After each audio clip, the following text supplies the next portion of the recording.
ज्यादातर लोग समझते हैं अच्छा करोगे तो अच्छा मिलेगा, बुरा करोगे तो बुरा। लेकिन अगर कर्मा इतना सिंपल होता तो अच्छे लोगों के साथ बुरा और बुरे लोगों के साथ अच्छा क्यों होता? पहली बात ये कि कर्मा कोई कॉस्मिक पनिशमेंट सिस्टम नहीं है, बल्कि रियलिटी के काम करने का एक नियम है। लेकिन इसे समझने के लिए पहले एक सवाल समझते हैं। जब तुम कहते हो कि मैंने ये किया, तो ये मैं कौन है? शरीर, मन, विचार या कुछ और? बस यहीं से कर्मा का रहस्य शुरू होता है।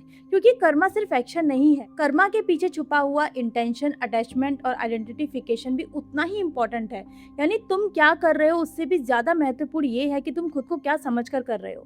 भगवत गीता में भी श्री कृष्ण अर्जुन से कहते हैं कि कर्मण्येवाधिकारस्ते माँ फलेषु कदाचन, जिसे अक्सर लोग गलत समझते हैं। इसका मतलब ये नहीं कि फल की इच्छा रखना गलत है, बल्कि इसका अर्थ है तुम्हारा अधिकार कर्म पर है, परिणाम पर नहीं। क्योंकि परिणाम कभी भी सिर्फ तुम्हारे कर्म से नहीं बनता, उसमें हजारों कारण जुड़े होते हैं।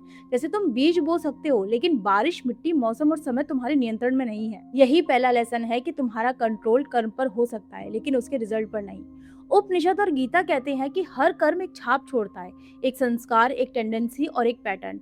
जितना ज्यादा तुम किसी विचार, आदत या व्यवहार को दोहराते हो, उतना ही वो तुम्हारी पहचान का हिस्सा बन जाता है।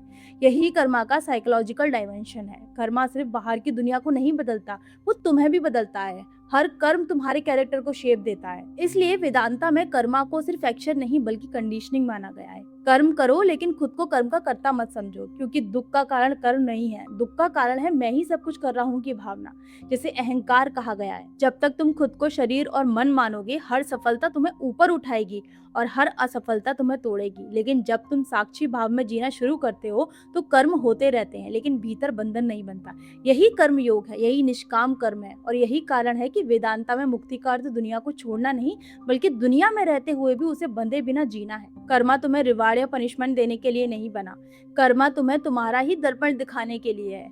हर कर्म के साथ तुम सिर्फ दुनिया को नहीं बदलते, तुम खुद को भी गढ़ रहे होते हो। और जिस दिन तुमने इस बात को समझ लिया, उस दिन कर्म एक बोझ नहीं, एक मार्गदर्शक बन जाता है। अगर वीडियो अच्छी लगी हो तो ऐसे ही गहरे विषयों के लिए द कॉस्मिक कोड को फॉलो कीजिए।